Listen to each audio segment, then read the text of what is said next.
Vamos. Ya, Martín, muy buenas noches, estimado hermano. Las gracias por aceptar esta invitación y esta breve entrevista que tenemos. Bueno, vamos directamente al grano, Martín. Buenas noches, hermano. Buenas noches, Armando. Qué gusto estar aquí con ustedes. Bueno, creo que voy a tener que usar el audífono, las disculpas del caso. Martín, bueno, iniciamos. Gracias por este Muy buenas momento. noches, Armando. Gracias. ¿Cómo estás? Gracias, hermano. ¿Cómo describimos este momento, Martín? Creo que en una entrevista anterior hemos hablado un poco del proceso histórico, ¿no? De la realidad de nuestro país y de cómo un maestro rural, campesino, uno como nosotros ha llegado a la alta magistratura.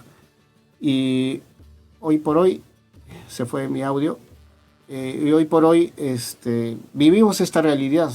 Hay algo que nos ha prácticamente cogido por sorpresa. No lo esperábamos esta situación. Vamos a llamarlo un golpe, un contragolpe, pero bueno, estamos en esta situación. ¿Cómo describimos esto, Martín? ¿Qué podemos decirle a nuestros estimados oyentes? En primer lugar, agradecer a Radio TV Armagedón por esta entrevista, saludar a un medio que siempre está del lado del pueblo, sin ningún interés más que la solución de los problemas del pueblo. Y justamente por ahí entramos, ¿no? El triunfo del presidente Castillo, así es, porque es el que fue elegido en julio del 2021, para que asumiera en julio del 2021. Presidente Castillo, su triunfo representó que los peruanos y peruanas olvidados, marginados, durante siglos, no es algo de hace 10, 20 años, sino que es durante siglos, sobre todo durante la época de la República, en la cual ya hemos cumplido curiosamente con el arribo del presidente Castillo 200 años formales, supuestamente de vida independiente. Los más olvidados, los más sufridos durante la colonia, permanecieron siendo explotados, burlados y ofendidos, ¿no? Cuando triunfa el presidente Castillo vemos cómo las oligarquías ponen el grito en el cielo. El racismo resurge con forma de fascismo moderno, el clasismo. No podían soportar que un agricultor, un maestro rural, un hombre humilde, un rondero, un sindicalista, fuera presidente de la República. Y no lo han podido soportar no solamente por el racismo y por el clasismo, sino también por los intereses que están alrededor de las grandes cúpulas y las oligarquías. Para decirlo en sencillo, dos intereses básicamente: el no ir presos, ¿no? Comenzando por la señora Fujimori, su familia, los apristas que estaban metidos hasta el cuello en el caso Odebrecht y otros personajes. El pueblo iba a pedir al gobierno de Castillo sanción, como lo pidió muchas veces a estos corruptos, y en un segundo lugar, que veían que la repartición de los dineros del Estado no les iba a caer, como no les cayó a los medios de comunicación de la prensa concentrada durante todo el gobierno de Castillo. Si algo hay que reconocerle al gobierno de Castillo es que los dejó varados, sin los dineros que habían estado acostumbrados a robar, disculpa que use ese término, de nuestro dinero, porque el dinero del Estado es el dinero de todos los peruanos, para enriquecerse y encima darnos telebasura. Es decir, no solamente percibían estos dineros, digamos, en el mejor de los casos, para educar al pueblo, pasar programas interesantes. Yo no digo ni siquiera de ciencia y tecnología, programas que no vulneraran la decencia de nuestros hogares. No, además de eso se han dedicado a desinformar y mentir. Si hay algo que hay que reconocerle a este gobierno del presidente Castillo es que le cerró la mamadera de estos gastos crueles. Entonces, crueles contra nuestro pueblo, ¿no? Entonces, no soportaron esto y comenzaron a bloquearlo y a bloquearlo. Lo que hemos visto ayer no es un golpe de Estado ejecutado por el presidente de la República. Haríamos mal, Armando, en nosotros juzgar la situación política y social de un pueblo a partir de solamente el análisis jurídico. El análisis jurídico importa, definitivamente, pero ¿qué son las leyes sino herramientas para servir al pueblo? Cuando las herramientas para servir al pueblo se convierten en dos cosas perversas. La primera, ¿no? Un constructo teórico que aplasta al pueblo y al cual hay que venerar como si las leyes tuvieran vida propia más allá de las personas. Y lo segundo, cuando las leyes son utilizadas como instrumento para oprimir a ese pueblo. Un viejo revolucionario decía que el Estado es el instrumento de una clase para oprimir a otra. Bueno, pues Durante 200 años se ha utilizado el Estado republicano para reprimir a los pueblos originarios, a los pueblos andino-amazónicos, a los afrodescendientes, a las personas humildes, obreros y campesinos que trabajan y generan la riqueza en el país. Y cuando uno de ellos llega al gobierno, no lo han dejado trabajar, lo han acusado de todas las cosas que ellos son. Ellos acusan de mafioso al presidente y ellos son mafiosos.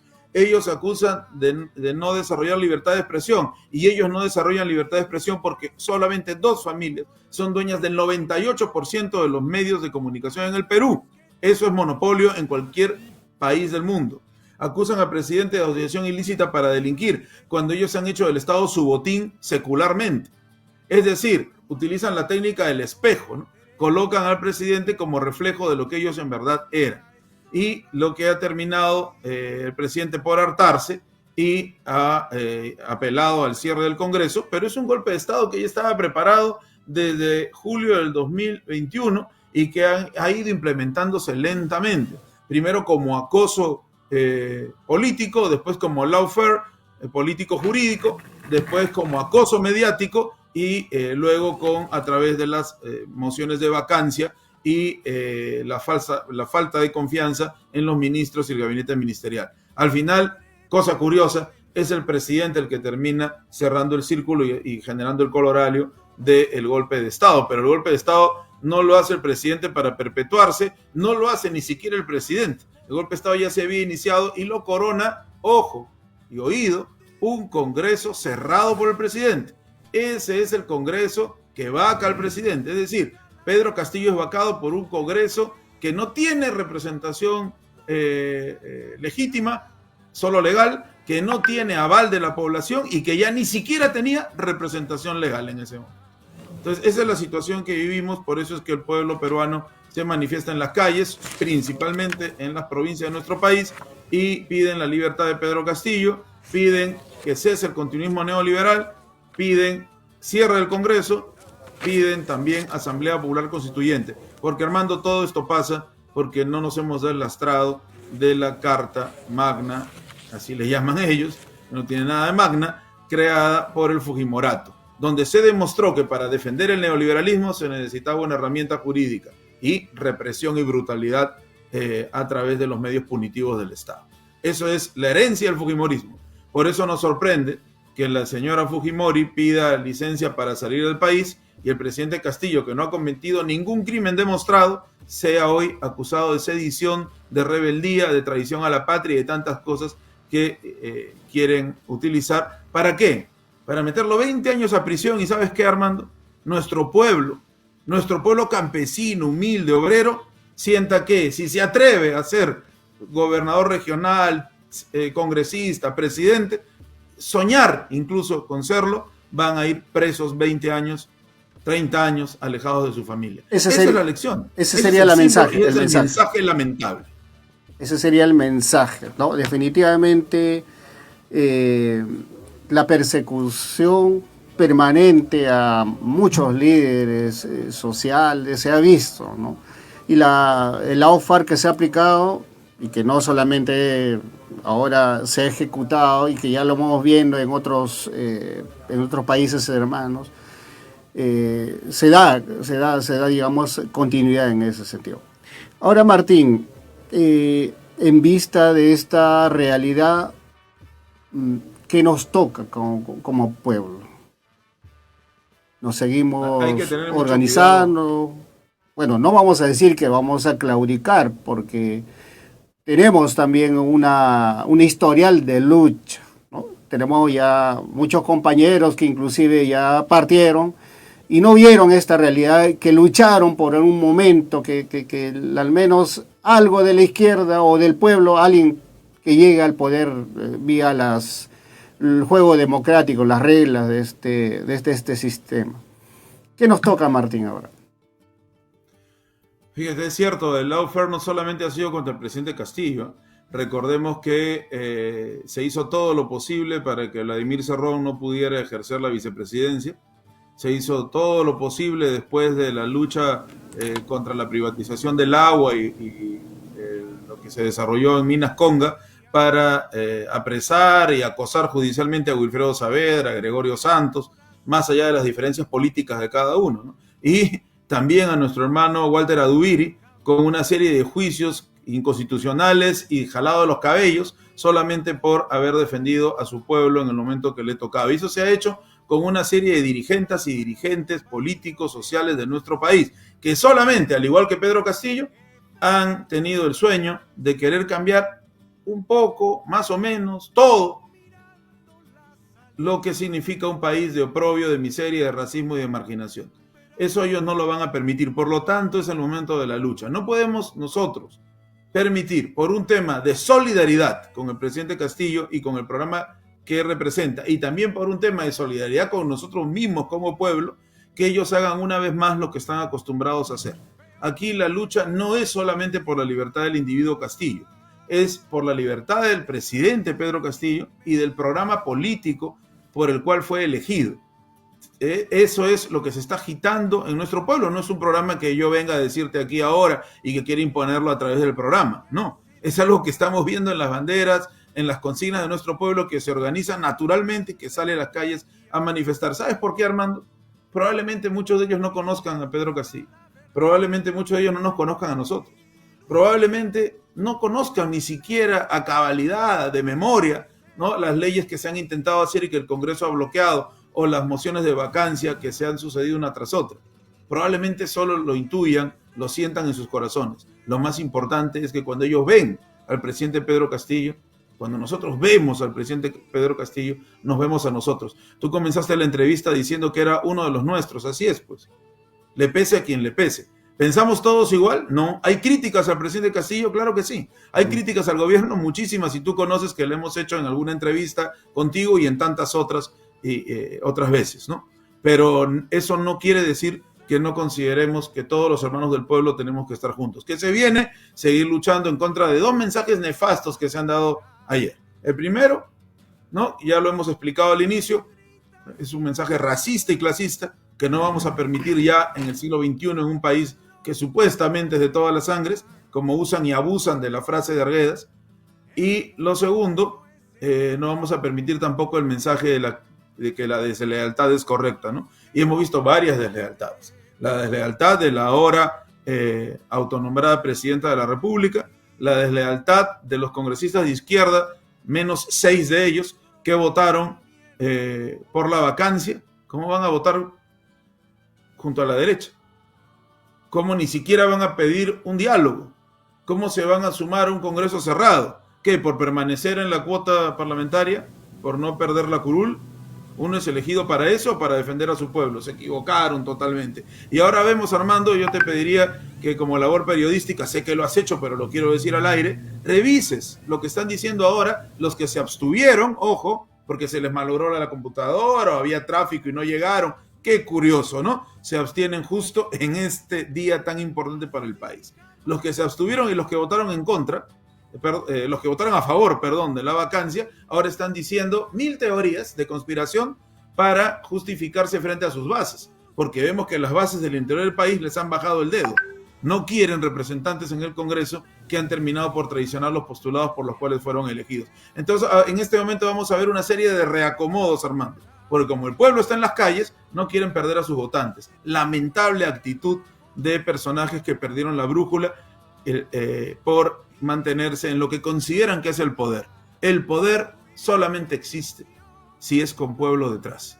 Si el poder no tiene al pueblo detrás, me refiero detrás no en actitud subalterna, ¿no?, sino en actitud de soporte y de representatividad. En todo caso, cambiamos la palabra y decimos, si no tiene el pueblo participando en ese espacio, no es poder, es dictadura. La dictadura que manejan los de siempre y a la cual se han sumado algunos personajes que debieron estar desde el pueblo y con nuestro pueblo. Se vienen escenarios de lucha, esperemos que sea así. Hay, creo que 3 grandes proclamas que tenemos que lanzar y defender: la libertad de Pedro Castillo, la lucha por la Asamblea Popular Constituyente y el permanecernos en movilización permanente hasta que los golpistas se vayan a su casa, hasta que el cierre del Congreso se convierta en una acción concreta y podamos caminar hacia un Perú mucho más fraterno y solidario que el que vivimos ahora, en donde el racismo es un elemento utilizado como arma arrojadiza contra la mayoría del país que está harta de la marginación. Esta situación, Martín, y claramente lo describes, ¿no? Aquí ha habido mucho ese odio, ¿no? Ese odio racial ha sido notorio en las declaraciones de estos personajes de la derecha y la extrema derecha permanentemente, ¿no? Contra nuestro hermano Pedro Castillo.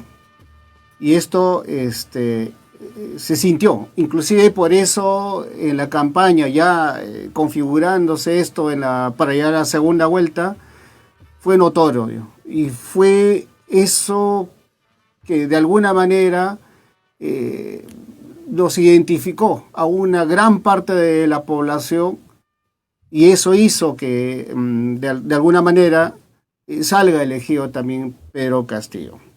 Eso lo vemos, lo palpamos y lo vivimos todavía aquí. Bueno, estando en la capital, ¿no?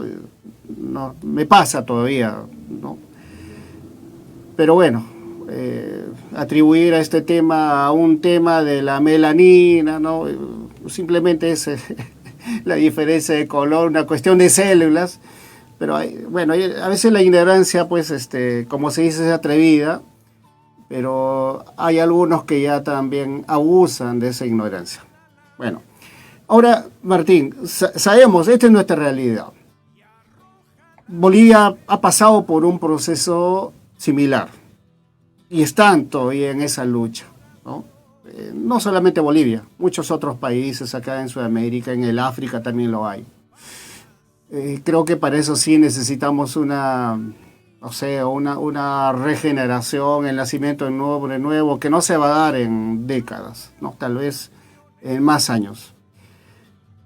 Frente a este escenario, Martín, que se puede venir, tal vez el cierre del Congreso, que se vayan todos, convoca a nuevas elecciones, y ya sabemos cuál es nuestra plataforma, que el pueblo hoy lo va asumiendo, ¿no? Va tomando más conciencia, que es la Asamblea Constituyente, y que ese es no el que va a solucionar totalmente, pero ese es el salto con garrocha que puede dar el pueblo. ¿Tú crees que la derecha nos va a permitir de alguna manera avanzar en este sentido? ¿Cuáles serían esas amenazas que puedan tener el pueblo todavía en estos días de lucha? Bueno, hay diversas posturas, ¿no? Pero básicamente el pueblo ha salido por lo que ha considerado un acto injusto, a todas luces, la prisión de uno de ellos. Así es, de básica y de importante esta consigna, básica en el mejor de los sentidos, ¿eh? Para nada peyorativo, fundamental, ¿no? Concisa, a eso me refiero. Y obviamente esta prisión injusta y este resultado aparente de los acontecimientos se da porque hay una institucionalidad que se presta para eso, que se presta para la marginación, para la miseria. Hay algo que a veces nuestros hermanos de la izquierda no entienden, ¿no? De la izquierda en general, digo, de la izquierda oficial, ¿no? La izquierda que la derecha acepta como izquierda y no el pueblo que está ahí marchando, ¿no? Como vemos en tu pantalla, que está ahí marchando y que es de izquierda porque se coloca a la izquierda de los acontecimientos, ¿no? Es el progresismo verdadero. Bueno, nuestra izquierda oficial no entiende y cree que el poder solamente son los cubileteos del cuoteo, del cargo y del asiento, ¿no? No se han dado cuenta que la crisis que hizo que saliera Kuczynski, Vizcarra, Merino, fue una crisis entre la derecha. Fue una crisis por el espacio de poder, entre lo que significaban los fujiapristas por un lado, la ultraderecha, y los liberales por otro, Vizcarra y aliados. Y en el medio una derecha provinciana que aparecía pujante, Acuña y otros personajes, ¿no? Que tienen universidades, negocios y que la derecha tradicional, los oligarcas, no les permite participar de la repartija. Entonces, en estas pugnas se lograron entre ellos, ¿no? Anularse unos a otros. Primero Kuczynski por un lado, después Vizcarra por el otro, luego Merino por el otro. Pero esto fue desgastando a la derecha y por eso, por esa ventanita que se creó, más el drama de la pandemia, apareció la opción de Perú Libre y Pedro Castillo en ese momento unificados. Había otra opción de izquierda que el pueblo no la sintió propia, se había desgastado ya con mensajes donde no se hablaba de pueblo y proletariado, sino de gente, ¿no? Donde no se hablaba de transformación, sino de radicalizar la democracia, de convivencia, de gobernabilidad, etcétera. Es decir, no se hablaba de cambiar nada y nuestro pueblo lo entendió claramente. Por eso es que va por la opción de Pedro Castillo y Perú Libre, todavía en unidad en ese momento. La desunión fue uno de los grandes problemas porque se hizo caso al discurso de la derecha. Pero lo que no entienden es que la crisis de ahora ya no es una crisis entre las derechas, sino que es una crisis de agudización de contradicciones entre el pueblo y la derecha, que se ha unido ayer, y que se ha unido incluso con sectores de la pretendida izquierda parlamentaria. Ojo, qué más claro que eso para entender que es una crisis notoria entre izquierda y derecha. Por ahí van a salir los dogmáticos a decir que Pedro Castillo no es de izquierda. Yo no estoy hablando de Pedro Castillo. Él forma parte de nuestro pueblo y de alguna manera simboliza esa contradicción entre clases sociales. Pero básicamente lo que hay es una élite oligárquica bancaria, ¿no? Bisagra del capital perverso, imperialista, minero, o extractivista si quiere, que no quiere que se revisen los contratos, que no quiere una economía popular y que por lo tanto están impidiendo pequeñas mejoras que había planteado el gobierno de Castillo. Y por otro lado un pueblo que, más allá del programa incluso, ve en Castillo aún igual. Entonces, en este momento de la lucha de clases, de las confrontaciones de sectores sociales, es donde la izquierda parlamentaria ha perdido una vez más la brújula. Perdió la brújula cuando blindaron a Kuczynski en el Congreso, es decir, se pusieron detrás de Kuczynski. Perdieron la brújula cuando cogobernaron con Vizcarra. Perdieron la brújula cuando se dividieron de Castillo por cuoteos. Se supone que son los más iluminados, debían orientar y no pretender manipular. Y ahora pierden la brújula votando contra el presidente por el cual trabajaron para llegar al gobierno y que en año y 5 meses pues tiene que cometer errores, no es natural. Entonces votan contra él. Y ahora, de nuevo, una vez más, quieren aparecer como los salvaguardas de la democracia. Cuidado con eso. Los verdaderos dirigentes, Armando, están en las calles, ahí, en este momento, en las imágenes que estamos viendo, en Apurímac, en Cusco, en Huancavelica, una de las regiones más pobres del Perú, en Ayacucho, otra de las regiones más pobres del Perú, en Cajamarca, otra de las regiones más pobres del Perú. Cosa curiosa, ahí está nuestra gente, a pesar de los problemas económicos, luchando. Ahí están las dirigentes y los dirigentes verdaderos que este Perú necesita, la verdadera izquierda que se forma y se forja en las luchas populares, y no en partidos que ya están verdaderamente quebrados desde su inicio prácticamente, o desde los últimos tiempos, para ser bondadosos con ellos, y de dirigencias pues oportunistas que ya basta, intenten seguir dictaminando los programas y las plataformas de nuestro pueblo. Creo que eso es una lección histórica que hay que aprender, y hay que aprender también a mirar por dónde va la organización popular y qué es lo que plantea la organización popular. Armando, vivimos un momento importante en América Latina. Gobiernos progresistas que han estado apoyando al presidente Castillo. Una OEA que no es la misma OEA de hace tiempo, tiene el mismo dirigente, el mismo representante, pero los presidentes que la conforman no son los mismos. Hay programas diferentes. El apoyo de la hermana República de Honduras, de la presidenta Xiomara Castro de Zelaya, el apoyo de Andrés Manuel López Obrador, los postulados críticos de todas maneras del presidente de Colombia, del presidente de Chile, del presidente de Argentina, ¿no? Vislumbran que no tienen la correlación de fuerzas internacional, por lo menos en América Latina, para poder hacer lo que les da la gana. ¿Tenemos posibilidades de revertir el golpe? Las tenemos. Definitivamente sí. Y esa reversión del golpe va de la mano con la libertad del presidente Pedro Castillo. No puede ir separadas las dos consignas, van juntas, porque quiere decir que defendemos el voto que costó tanto el 2021 y que no vamos a dejar que estos poderes de siempre, que son los poderes neocoloniales, terminen por decirnos que nuestro papel en la historia no va como ellos quisieran que no fuera, ¿no? Y esto no es un retroceso en la historia. Si a Castillo hay que juzgarlo, debe juzgarlo el pueblo. No deben juzgarlo los poderes oligárquicos, no debe juzgarlo una fiscalía corrupta, no debe juzgarlo un Congreso vendepatria, sino las organizaciones populares. Ellas definirán. Importante. Y esto tiene que calar, Martín. Creo que es bastante contundente lo que has dicho. Y esto es, ¿no? Ese pueblo, esa es la verdadera expresión de la izquierda. como lo has dicho, Así ¿no? es. La izquierda de escritorio a la que ya hemos visto, ¿no? El papel. Y bueno, nos ha llevado a esta situación. Pero ahora, Martín, de verdad hay cierto, ¿no? Contrariedad, hay indignación, hay dolor, nos pasa, ¿no? Es propio de la manifestación. Tenemos distintas percepciones.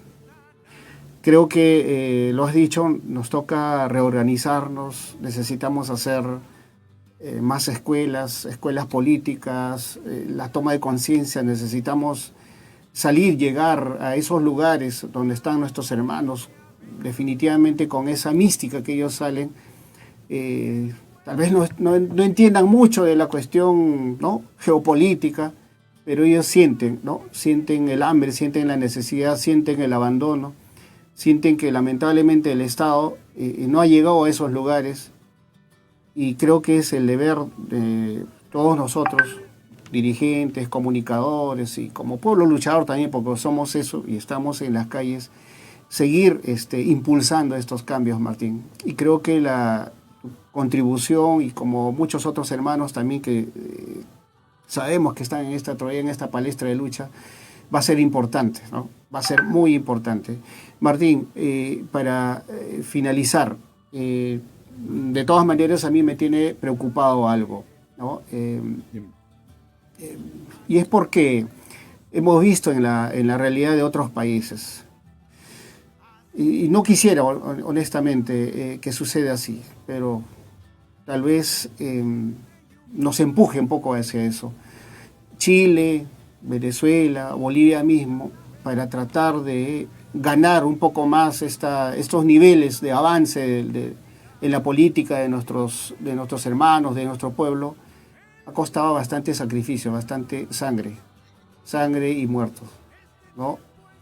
Eh, Tú como sociólogo, esta agudización, ¿crees que nos pueda llevar hacia eso, o se podría usar algún otro método para poder de todas maneras retomar ese momento que transitoriamente, diría yo, hemos perdido? Bien, esperemos que no, ¿no? Yo soy de los que no tiene ese culto a la violencia como algunos lo tienen, ¿no? La violencia no puede jamás ser amada o ocasionar placer o ansias a nadie que esté en su sano juicio, ¿no? Pero eso no quiere decir tampoco que nuestros pueblos deben seguir soportando maltratos, ¿no? Recordemos que las grandes gestas de la independencia se hicieron pues a través del uso popular de la violencia, ¿no? Hay que decir esto, Armando, es un tema importante el que tocas, puede parecer polémico, ¿no? Para algunos podría parecer incendiario, porque a los medios de la concentración mediática y a la derecha les gusta hablar de la paz y dar proclamas encendidas contra la violencia, satanizándola, ¿no? Pero eso sí, en 28 de julio recuerdan a San Martín, a Bolívar, a Sucre, a los grandes de la patria. Lo recuerdan poco a Tupac Amaru, sabemos por qué, ¿no? Definitivamente.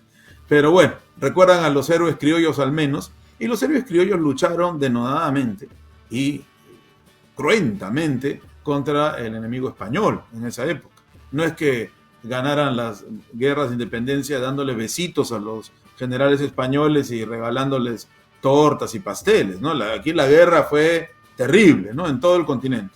Entonces hay momentos lamentables donde los pueblos llegan al uso de la violencia cuando ya han sido atacados casi siempre, no es al revés. Nunca es que el pueblo ataca primero, no pasa eso. Esperemos que aquí no ocurra. Analicemos este gobierno en este momento, entre comillas gobierno. Es un gobierno débil, ¿no? ¿Por qué? Porque la señora Boluarte es la representante de una coalición entre grupos parlamentarios que no están para nada unificados. Anoche nomás, Armando, para el análisis, tomemos en cuenta algo importante. Anoche acababa de juramentar la señora Boluarte y ya estaba la ultraderecha, con nombres, por ejemplo, como los de Lourdes Flores Nano, entre otros personajillos, convocando una marcha que se llamaba Fuera Dina. Es decir, ya habían organizado una marcha contra Dina Boluarte y era 2 horas supuestamente presidente del Perú. Entonces, una vez se han unificado para vacar a Castillo, pero una vez que se unifican se dividen, porque lo que está en juego son los dineros del Estado. Y tampoco es que estas dos derechas, o tres, la liberal, la ultraderecha y la regional, estén muy unidas con la izquierda parlamentaria. Ellos también tienen su propio programa. E incluso la izquierda parlamentaria está también dividida. Entonces, esto ocasiona al gobierno de Boluarte una debilidad de arranque.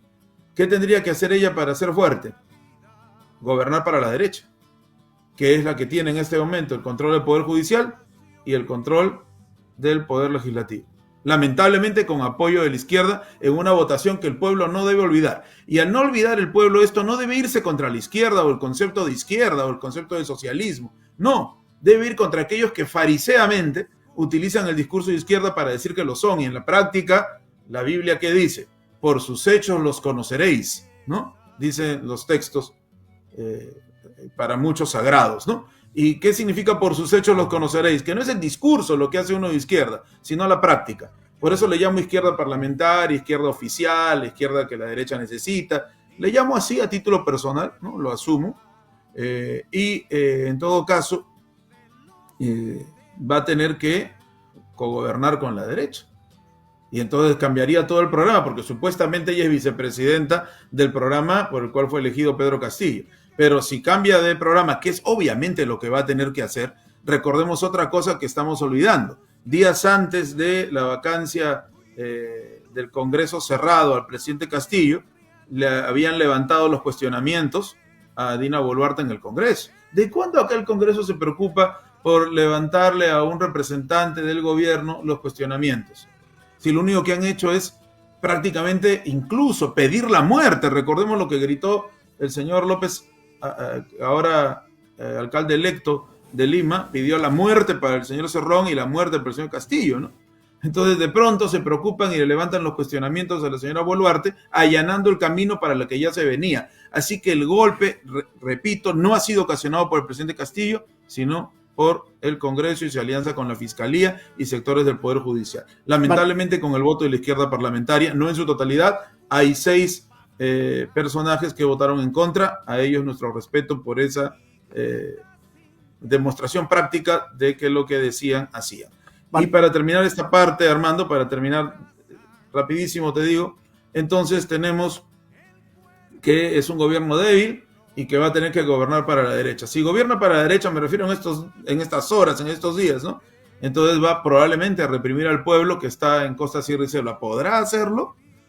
Los informes que nos llegan y los lugares que hemos visitado en estas horas nos entregan una realidad distinta. Yo creo que no va a ser tan fácil impedir la movilización de todas las regiones, en especial del centro y del sur del país, contra un estado de cosas que consideran injusto.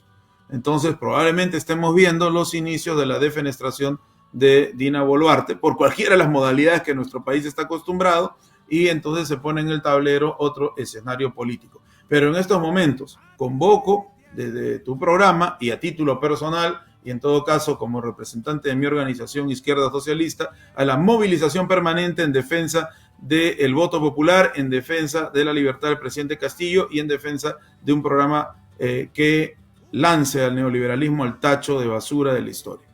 Martín, y por supuesto, por una asamblea popular constituida. Excelente. Martín, quería arrancarte otra información. O sea, de que esto no es solamente un escenario que se ha preparado aquí.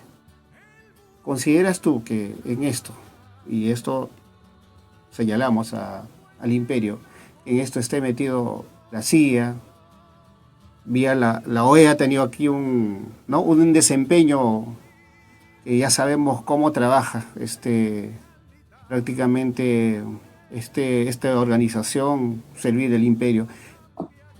¿Consideras tú que en esto tiene un papel fundamental la OEA, la CIA, la Casa Blanca, etcétera? Yo creo que la Casa Blanca siempre, ¿no? Porque ellos consideran a nuestra América su patio trasero. Ya el embajador opinó y el gobierno desde Washington también opinaron contra Pedro Castillo. Eso sí, pero la OEA creo que en este momento no, porque repito, la OEA no es la misma de antes. Pues es una OEA que mismo, pero con otros miembros que la conforman. Ahora en la OEA está el presidente Boric, el presidente Petro, el presidente Fernández, el presidente López Obrador, ¿no? Estaba el presidente Castillo, ¿no? El presidente Arce. Entonces es otra realidad. Y al ser otra realidad, entonces las opiniones de ellos fueron favorables. Martín, disculpa críticos. la interrupción, pero la OEA, vía Almagro, ha reconocido esta sucesión democrática, lo han llamado. Claro, esa es la representatividad de la OEA, lamentablemente. No estoy diciendo que ya sea una OEA que todos esperamos. La representación de la OEA sigue siendo, lamentablemente, ese señor impresentable. Pero no es exactamente la misma OEA que antes. Tenemos que tener la claridad para entender la transformación de los instrumentos, ¿no? Yo no estoy diciendo que la OEA sea UNASUR o la CELAC en sus mejores momentos, ni el ALBA mucho menos, pero no es la OEA donde el señor Almagro hacía lo que le daba la gana. Si hubiera sido la OEA de tiempo atrás, el señor Almagro no hubiera atacado desde el inicio al gobierno del presidente Castillo. Ellos intentaron otra cosa. Al ver la recomposición de fuerzas, Almagro intentó más bien cooptar a Castillo. Han intentado jalarlo para su lado. La derecha liberal también. Es la ultraderecha la que ha imposibilitado la cooptación de Castillo, ¿no? Y también que valgan verdades, tampoco es que Castillo haya querido asumir un programa totalmente derechista, ¿no? Hay que reconocerle algo al presidente Castillo nuevamente, ¿no? Si no, no estaría pasando por estos momentos. La derecha va a tratar de meternos a la población de que la vacancia que le han colocado al presidente y la detención injusta es por corrupción. Si eso fuera cierto, ¿por qué no están presos todos los corruptos que están en el Congreso? Si les preocupa tanto la corrupción, ¿por qué la señora Chirinos no está presa? Que tiene una serie de acusaciones que dan miedo incluso hasta mencionarlas, ¿no? Ya, por citar solo un ejemplo, podríamos hablar de muchos de ellos y de sus partidos que están relacionados con una serie de crímenes que incluyen el homicidio. Entonces, si tanto les preocupa la corrupción, ¿por qué no están presos? No, aquí la cuestión ha sido otra, ¿no? Y yo creo que la OEA fue una buena táctica en su momento. Entendamos lo que había hecho el presidente Castillo. La mejor táctica del presidente Castillo debió haber sido convocar al pueblo y mantenerse firme en su primer gabinete. No lo hizo, se dieron cuenta que era maleable, que no tenía la fuerza como líder para lograr esa correlación con su pueblo y fueron cada vez más arrinconándolo, ¿no? Y ya pues no le quedó otra que convocar a la OEA. Fue una decisión para ese momento importante, ¿no? Pero no, ya estaba bloqueado por todo lado y lo que debió haber hecho al inicio lo intentó hacer al final, ¿no? Y eso también hay que analizarlo, Armando, porque muchos de los que lo apoyaron, y eso lo conocemos porque conocemos del tema, ¿no? Y conocemos a los personajes, muchos de los que lo impulsaron a la decisión inmediatamente abandonaron el barco, ¿no? Como huyen las ratas, en frase tan manida, cuando los barcos se hunden, ¿no? Son las primeras en huir. Entonces ha habido un plan también definitivamente, como tú bien insinúas, Armando, desestabilizador desde adentro. Cuando vieron que por soporte popular no se le podía vacar ni hacerlo renunciar durante un año, entonces en uno de los cambios de los tantos que han habido en ministros, han ido entrando personajes que en su momento nosotros denunciamos, que tenían estudios en los Estados Unidos ligados a temas policiales militares, que tenían estudios especializados en reprimir poblaciones. Qué extraño, aparecían como ministros de carteras que no les eran afines y luego traicionan al presidente. Entonces, la CIA tiene muchas formas de ocasionar golpes de Estado. El lawfare no es la única forma actual. Crean estados paralelos, por ejemplo, que gobiernan tras las sombras, lo que le ha pasado a la presidenta Cristina Fernández, por ejemplo, donde se decide su destino más allá del Estado de Derecho. Entonces, son varias formas que tienen ellos para que no perder el control de las economías de los pueblos que intentan ser libres, ¿no? Y lo que ha pasado aquí es eso, lo han sembrado. Entonces él prefirió confiar en estos politiqueros de última hora y no en el pueblo organizado que pues votó por él. Entendemos por qué no confiaba también. Hay que tomar en cuenta que llega con un partido al cual no pertenecía, digamos su alianza era débil, los medios de comunicación lo presiona también diversos sectores de izquierda. No es un hombre de partido, aunque haya militado en Perú Posible y después haya estado ligado a Perú Libre, es más un hombre de sindicato, ¿no? Por eso se plegó primero a los maestros, tampoco funcionó mucho y fue rodeado de varios grupos de influencia, familiares, amigos, políticos, ¿no? De diversas tiendas, y entonces pensó o quiso creer que se podía hacer un gobierno de amplia base y así fue retrocediendo y cometiendo errores.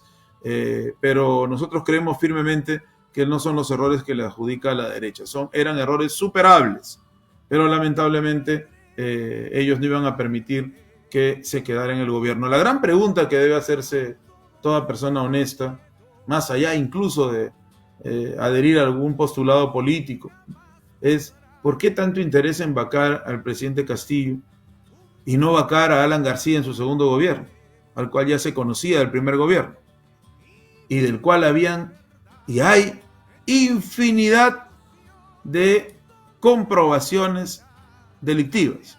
¿Por qué? ¿Por qué se preocuparon tanto por vacar al presidente Castillo desde antes que se cumpliera el primer mes de su gobierno y no se preocuparon por vacar a otras autoridades corruptas cuyos partidos son corruptos por décadas en el país?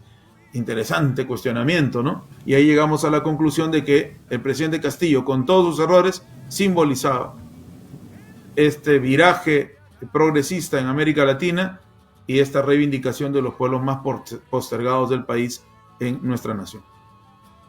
Bien, Martín, hemos llegado, ¿no?, al final de esta entrevista, pero bastante valiosa en este momento histórico también. Creo que todos los días son históricos, sobre todo para los pueblos, ¿no? Y esto nos deja una gran enseñanza al mismo tiempo para los pueblos y para quienes también estén aspirando, algunos dirigentes, en tomar, ¿no?, algunas posiciones, sean en los cargos como congresistas, futuros congresistas o futuros presidentes, ¿no?